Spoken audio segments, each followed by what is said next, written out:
My name is Betsy Ott. I'm a returned Peace Corps volunteer serving in Skole, Ukraine from 2009 to 2012.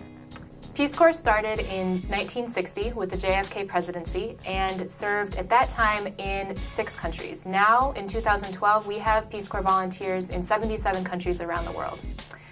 There are 7 Peace Corps sectors or areas that volunteers work in.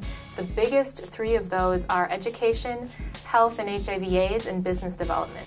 Other areas include agriculture, youth development, and environment.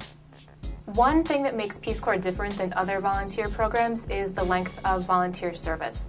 Volunteers serve typically 2 years, and that's a minimum commitment. You can extend your service into 3 or even 4 years, but 2 years is what Peace Corps asks.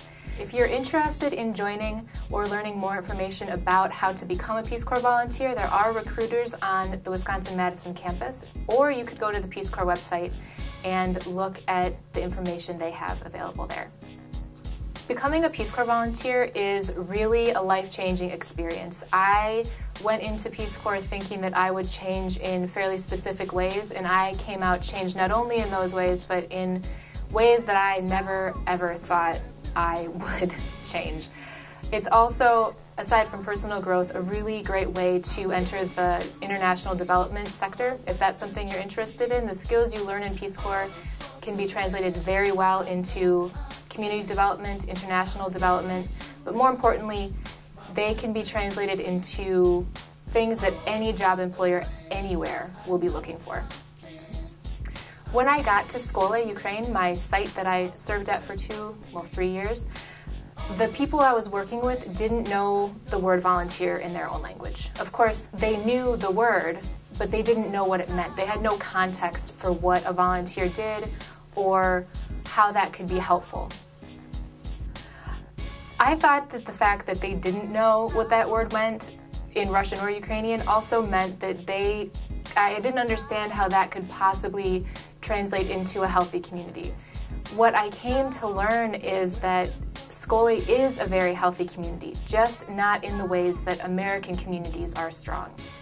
For example, in Skole, they don't have a lot of outside organizations that do things in the community. There are not very many outside events, not very many fairs or volunteer organizations that do things. However, they do have very, very strong interpersonal bonds. The part that makes their community so successful is how they relate to one another and how that translates into helping in times of need. In contrast, the way American communities are healthy is more of an outside thing. We have a lot of things that are available to people outside of their personal relationships. There are plays you can go to, kids have after-school activities, there are constant events being organized by different organizations in the community. What we're missing in America, and in contrast to Ukraine, is that interpersonal connection. This all became very clear to me when I returned just 2 months ago. I saw the ways that Americans did things and that I had tried to bring that to Ukraine, successfully or unsuccessfully. And I thought back on my time in Ukraine and realized that they had some things that we could really learn from here. I think that the healthiest communities are those that have very strong interpersonal connections and a lot of outside involvement. That's something that I think we in America are in a better place to work on. So how does that really translate into something we can do? Well, it's not that hard. Some really easy ways to start being that leader and being that person that everybody smiles when they come into the office are really simple. You can be the person who brings in cookies every Monday. You can start an office tradition. You can start something at work that everybody can kind of latch on to.